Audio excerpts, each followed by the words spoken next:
నోటి మాట్లాడడానికి కూడా అవకాశం లేని విధంగా ఈరోజు కూటమి ప్రభుత్వం బ్రాహ్మణ సంక్షేమాన్ని చేస్తున్నది. ఈ దేశంలో ఎక్కడ ఏ రాష్ట్రంలో బ్రాహ్మణుల కార్పొరేషన్ లేదు. ఆ రోజు తెలుగుదేశం ప్రభుత్వం ఏర్పాటు చేసింది. అర్చకులు, పురోహితులు, బ్రాహ్మణులకు సంబంధించినటువంటి శాఖ దేవాదాయ శాఖ కాబట్టి దేవాదాయ శాఖ నిర్వహణలో బ్రాహ్మణ కార్పొరేషన్ ఉండాలని చెప్పి ఆ రోజు అనేక పథకాలతోటి ఈ దేశంలో ఉండేటువంటి అన్ని రాష్ట్రాలకు కూడా ఆదర్శంగా ఆనాడు చంద్రబాబు నాయుడు గారు ఏర్పాటు చేయడం జరిగింది. 2015-19 కాలంలో దాదాపు 375 కోట్ల రూపాయల నిధులు వెచ్చించి ఆనాడు కార్పొరేషన్ ద్వారా బ్రాహ్మణ సంక్షేమం చేయడం జరిగింది. దురదృష్టవశాత్తు జగన్మోహన్ రెడ్డి అధికారంలోకి వచ్చాడు 2019లో. ఏదైతే బ్రాహ్మణ కార్పొరేషన్ దేవాదాయ శాఖలో ఉండిందో ఆ దేవాదాయ శాఖ నుంచి తీసి బీసీ కార్పొరేషన్ లో విలీనం చేసి ఏవైతే ఆనాటి వరకు ఇస్తున్నటువంటి పథకాలు ఏమున్నాయో అన్నిటిని రద్దు చేసి నవరత్నాలను పెట్టాడు. బీసీ కార్పొరేషన్ లో విలీనం చేసినటువంటి దానివల్ల అనేక మంది అర్చకులు కానీ, పురోహితులు కానీ, బ్రాహ్మణ సామాజిక వర్గం కానీ తీవ్రంగా నష్టపోయిన విషయాన్ని ఈ సందర్భంగా తెలియజేస్తున్నారు. అమాయకు బ్రాహ్మణులు కానీ తెలివిగల బ్రాహ్మణులతో కలిపి మోసం చేసింది మీ జగన్మోహన్ రెడ్డి. 375 కోట్ల రూపాయలు తెలుగుదేశం ప్రభుత్వం ఖర్చు పెడితే నేను 2000 కోట్లు ఇస్తాను కార్పొరేషన్ అని చెప్పి బ్రాహ్మణుల చేత ఓట్లు వేయించుకొని కనీసం ₹1 కార్పొరేషన్ 5 సంవత్సరాల కాలంలో ఇచ్చాడా అని చెప్పి సందర్భంగా అడుగుతా ఉన్నా.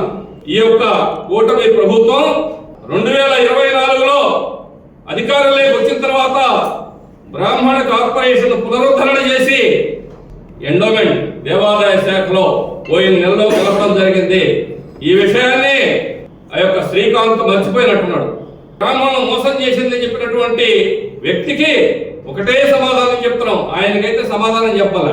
10th తర్వాత ఏదైతే ఇంటర్మీడియట్ కానీ, బీటెక్ కానీ, ఇతరత్ర పోస్ట్ మెట్రిక్ వాళ్ళకి 11,74,13,120 రూపాయలు 2025-26 ఆర్థిక సంవత్సరంలో ఇవ్వడం జరిగింది. అదేవిధంగా రేపు 24వ తేదీ మరలా తల్లికి వందనం ఇదే విధంగా ఏర్పాటు చేయబోతున్నారు. దానితో పాటు ఏదైతే పెన్షన్లు ఉన్నాయో ఈ రాష్ట్రంలో పేద బ్రాహ్మణులకు ఆ పెన్షన్లని దాదాపు 41,000 మందికి 21 కోట్ల రూపాయలు ప్రతి నెల ఇస్తున్నారు. 14,397 మందికి 113 కోట్ల 1,59,850 రూపాయలు ఈ రోజున రాష్ట్ర ప్రభుత్వం రుణాల రూపంలో, సూక్ష్మ రుణాల రూపంలో కానివ్వండి, ఇతరత్ర మార్టిగేజ్ రుణాలు కానివ్వండి, ఇల్లు కట్టుకోవడానికి లేదా పర్సనల్ లోన్స్ కానివ్వండి, ఈరోజు ఎవరైతే అవసరపడినటువంటి బ్రాహ్మణ సామాజిక వర్గంలో ఉన్న వ్యక్తులు ఉన్నారో వాళ్ళందరికీ కూడా కార్పొరేషన్ తో పాటు క్రెడిట్ సొసైటీ ద్వారా కూడా ఈ విధంగా సహాయం అందిస్తున్నటువంటి ప్రభుత్వం కూటమి ప్రభుత్వం, తెలుగుదేశం ప్రభుత్వం. చంద్రబాబు నాయుడు గారి ప్రభుత్వం ఏమీ చేయలేదు.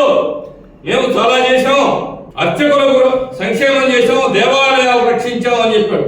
సిగ్గు లేకుండా ఎంత చెప్పాడు. అదేవిధంగా దేవాలయాలు వైసీపీ పాలనలో ఏ విధమైనటువంటి దుర్మార్గపు పరిస్థితికి, దోపిడీకి గురయ్యో 4-5 సందర్భాలు చెప్తా.